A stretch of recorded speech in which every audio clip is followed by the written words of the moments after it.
I won't even lie. I've been sitting here for like 20 minutes trying to figure out how I should open up this video. And honestly, I'll sum it up by just saying he's the best antagonist. I mean, like, look, if you came here to just see my take on it and like to see if it's clickbait, no, he's the best antagonist in Blue Lock. Um, of course, I'm talking about Hugo. If you haven't caught on with the program, of course. But yeah, chapter 338 just came out, and this is not a chapter review. I just wanted to mention that I have read the chapter, and it does just reinforce a little bit more of what I was talking about in this video, and what I am going to be talking about in this video, right? And basically, let's just start off by saying no antagonist has ever came at Isagi from this direction. And what I mean by that is most of Isagi's antagonists are from the same facility, are from the same cloth as him. And what I mean by that is they kind of run through the same blue lock egotistical philosophy, right? And due to this happening, there is no real like actual contest of ideologies in a way. Like, yeah, we'll have ego comparisons, right? Like, whose ego is the deepest between like characters like Barrow and Ren when it comes to how deep their ego goes, with Ren being his fuel to destroy other players and Barrow wanting to be the king of soccer. The way that this new antagonist named Hugo is attacking Isagi isn't necessarily in the traditional manner that Barrow and Ren have been doing and other antagonists in the series have been doing. Hugo is attacking everything Isagi has stood for, and actually, for that matter, everything Blue Lock has stood for up until this point. Again, won't talk much on chapter 338, but he even throws a diss at Ego in general because he literally is like, yeah, no, his formula is flawed for you guys, and like you guys could be way better, but this play style or this mindset is holding you back. So first, let's really talk about who Hugo is. Hugo is one of the next Gen 11 and plays for the France team. He looks very similar to Sai, but honestly, as of the moment, he's a lot better than Sai in I think every single way possible. Um, what?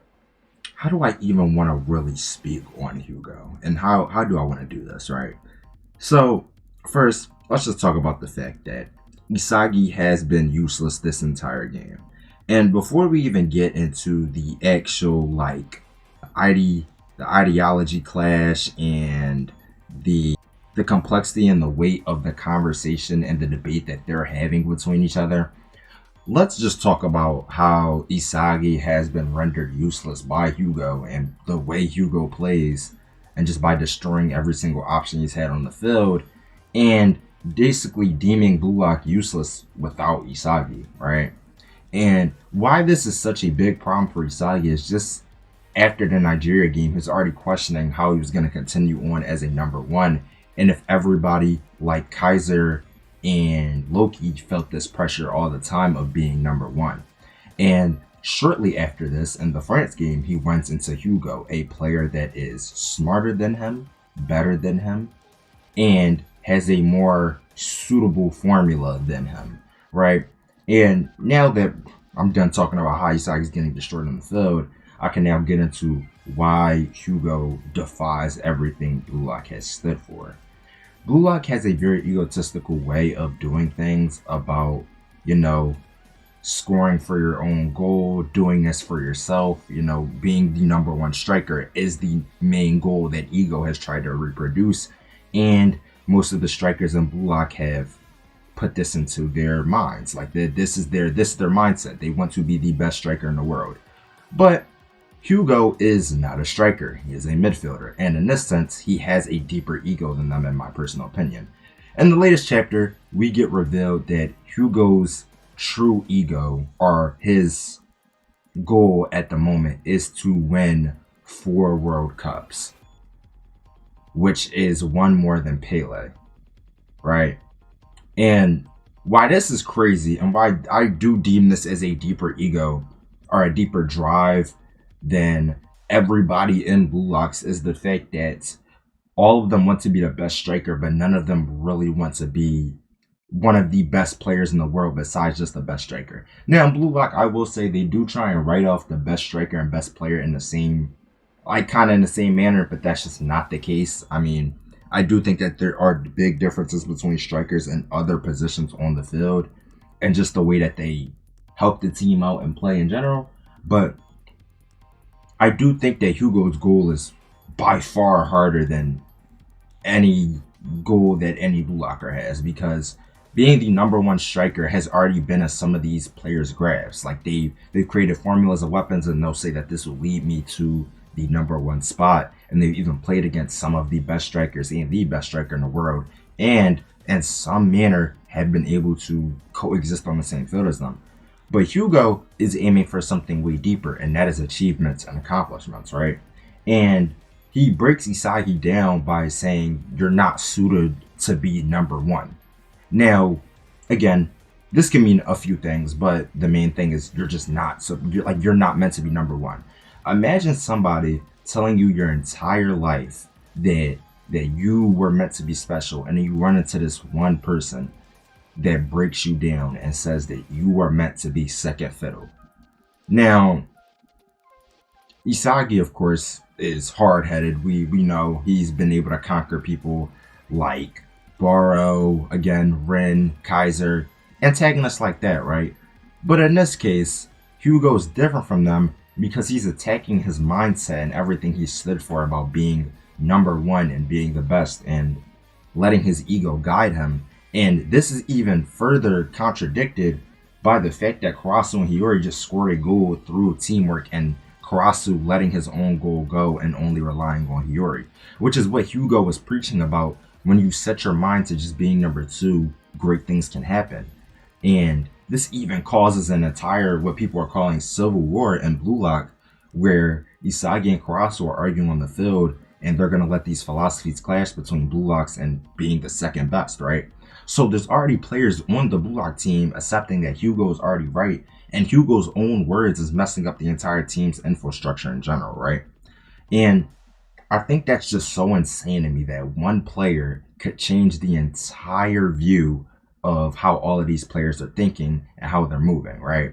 And I just think the reason why I personally think he's the best antagonist on Blue Lock is because there's no antagonist that's done this so far. I'd honestly say that Kaiser would probably be second or third best. But the only issue with Kaiser is that I view Kaiser more as a side character than an antagonist. It's only due to the fact that he only attacks Isagi from more of a external point, where he's only talking about that he wants to be a better striker than him and get more goals than him, and he's also just portrayed to just be this better, superior version of Isagi. But in this case, Hugo's not being portrayed in that manner. Hugo's being portrayed to just be a more dominant and smarter player than Isagi in general, and he's just superior to the point where he's able to attack him externally by beating him in soccer and attacking him internally by making him question every single conflict and every single battle he's overcame with this same ego. Now, again, I'm not sure how Isagi will prevail in this situation, if he even will prevail in this situation due to the way things are going in the manga with Baro and Shido about to sub in. I just don't think that it can really be argued any other antagonist has shaken up Isagi to this level besides like characters like Loki, which have made Isagi feel useless. But even then, even when Isagi's questioning why is God so unfair, he still never abandoned this wanting to be number one ego, while Hugo might not be making him abandon it, but he's making him question everything he's done up until this point. Is Ego's philosophy wrong, or is Hugo's philosophy right? Right? So I feel like that this is one of the best things Kenshiro has done for this manga. Give us a good antagonist that we know can break down Isagi and can break down Japan and make them waver. We wanted this from the start. Maybe people weren't exactly preaching it because we're kind of blinded by the fact that Kaiser has cold moments on Aura. But in reality, he's a really good side character, and I love him as a side character. But as an antagonist, he just doesn't bring what I want to the plate. He's not as he's not as catered to being an antagonist as he's catered to being a good side character with a good backstory and good writing. Hugo might not have some insane writing, but he's doing what he's supposed to do as an antagonist. He's wavering Isagi. He's making him question his entire way of doing things and his philosophy up until this point. And he's destroying him on the field without being too flamboyant or nuanced about it in general, right? He's just perfect. I feel like he's just perfect. There's nothing wrong with this character as far as writing and design goes, right? And honestly, I was thinking about doing a chapter 338 review, but honestly, I gave a little bit of my thoughts in here, and I wanted to talk about Blue Lock today, and I thought it would be pretty cool. Now, if you guys like this type of content, because I think I've yapped enough about Hugo. But if you guys like this type of content and you enjoy my videos, I would appreciate it if you guys liked and subscribed. More videos like this are coming. Blue Lock, JJK, anime in general. Love to do it all. I take majority of requests because, I mean, sometimes I just be out of ideas. But that is pretty much all for this one. And I appreciate you guys for watching, for whoever watched. And I will see you guys in the next one. Peace.